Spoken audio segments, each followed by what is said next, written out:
lot of what this piece is about is the relationship that we currently have as human beings to the natural world. And so much of what I'm interested in is the contrast and the dynamic of taking something that is so digitized and putting it into the natural environment.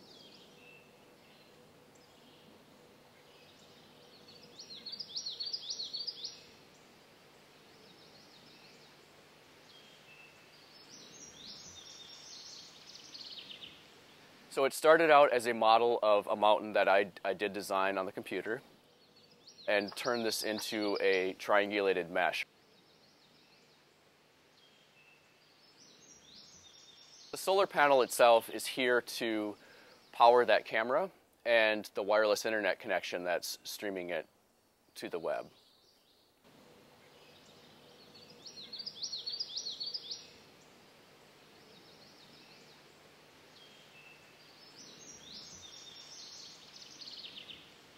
To not only put this into the environment and have that contrast, but then to take it back out of the environment and put it in a digital space where a greater number of people have access to it, and just kind of fold this kind of irony back on top of itself, where, you know, you put it in, you take it out, you put it in, you take it out.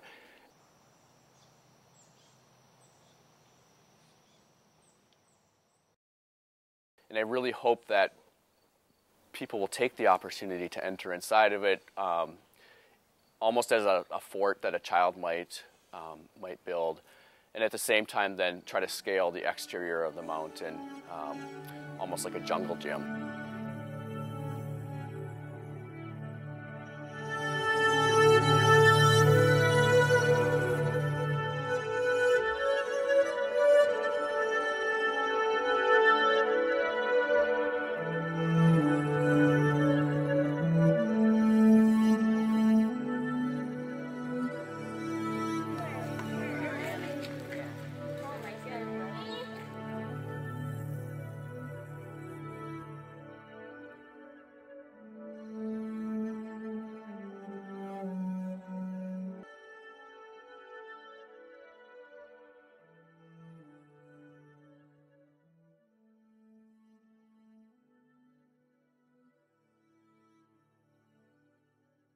It recreates a moment which was pretty important for me.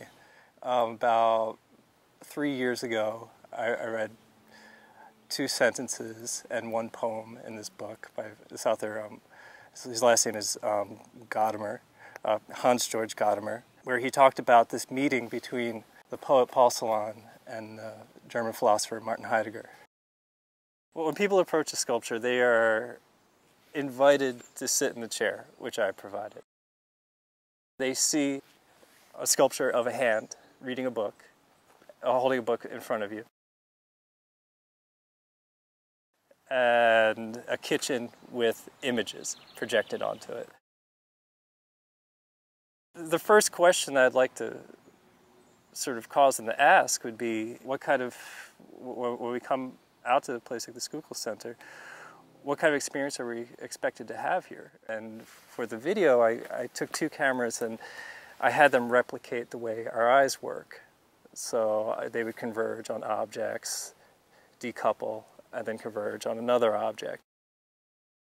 When I come out to the woods, I'm thinking about what I've read about other people coming out to the woods. So I think about those writers which I listed. I think about the meeting between Paul Celan and Martin Heidegger, them walking, and I think of myself, the only understanding I have of this has come from reading about it. And it's also often me reading in an intimate place, like my kitchen. But I think that reading that, it gives me some kind of understanding into this experience. But it's just another narrative which I'm projecting onto it. So this is just these sort of layers of projection. And this situation is just, it's meant to sort of cause that initial sort of rupture. Like, why am I seeing a kitchen while I'm out in the woods? It's supposed to be kind of annoying. And hopefully it is. Annoying in a really productive way.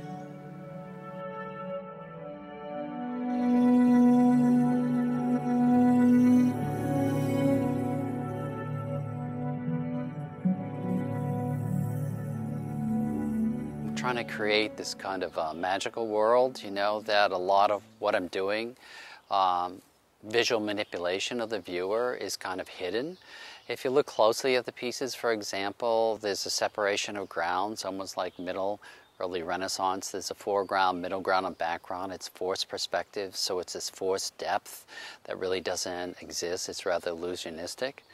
But mostly I wanted to, with this piece here, at this great land conservancy, was to create a world within a world of what if this kind of place and this kind of educational institution didn't exist, you know? Because I'm kind of reflective of the darker side of, you know, humankind's participation with nature or abuse of it. Cross between destruction of mountains to destruction of land and erosion and deforestation. But I also want to kind of create a landscape that is yet still on the edge of being very seductive to bring the viewer in. So hopefully when you round the corner of this trail, you see this rock at a distance of sorts, which is really a mountain. As you get closer, you realize there's a miniature subject within it and a subject within that.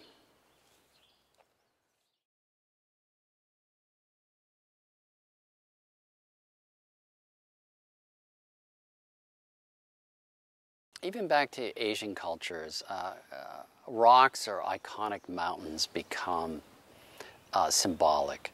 The reason I use landscape or nature all the time, we walk in nature, we walk mountains for peace, tranquility, or otherwise. And I'm trying to push our responsibility towards that relationship. So I use nature as a vehicle. And this is an exciting program that they run here in this land conservancy.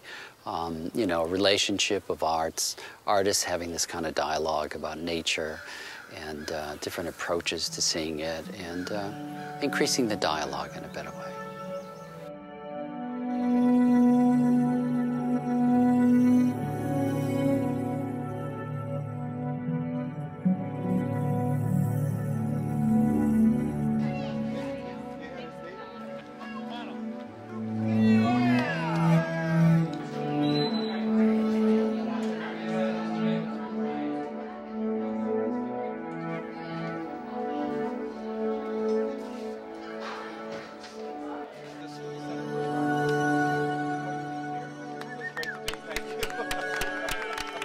All for coming to the opening reception of Facts and Fables. The art program was started to have a way of bringing people to our center to have a different kind of experience than they might have otherwise, to understand more about nature through art, to allow artists to use their creativities to interpret and find ways to present our properties.